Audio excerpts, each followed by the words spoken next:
અંધારું પડી ગયું છે, રાત પડી ગયો છે, એના પછી બી અહીંયા ઘણા બધા લોકો ઉપસ્થિત છે અને જ્યાં સુધી જંગલની જમીન ખેડવાનું ચાલુ નહીં થાય ત્યાં લગીન આ જે ધારણા ચાલુ રહેશે। ઘણા બધા લોકો આવે છે, એમને ટેકો જાહેર કરે છે અને એમના જે કંઈ મંતવ્ય તે રજૂ કરે છે।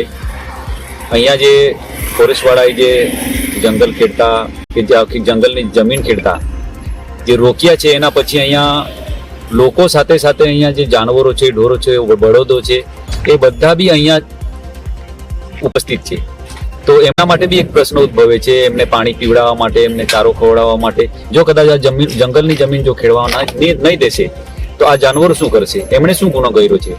એટલે ખરેખર બહુ ઝડપથી એનો નિર્ણય આવવો જોઈએ અને સરકાર એના પર વિચારણા કરવી જોઈએ ક્યાં સુધી આ લોકો બેસી રહેશે અહીંયા। અને આ 2 વર્ષથી અંદર આ જંગલ ખાતાનો સ્ટાફ કે અમારી જમીન છે તમે આ બધું નુકસાન કરશો એમ કરીને આ જંગલ અમને ખેડવા નથી દેતો અને અત્યારે કોઈ અહીંયા હાલતમાં કોઈ જંગલ નથી અહીંયા, તો આ લોકો વારંવાર એ રીતે અમને અહીંયા પરેશાન કરે છે। એટલે અમારા જે ખોપી ગામના બધા અમે ખેડૂત ભાઈઓ છે, આદિવાસી જે અમે ભાઈઓ છે, એ બધા અહીંયા આ જે જમીન ખેડતા છે એ સ્થળ પર આવીને અમે બધા ધરણાએ બેઠા છે।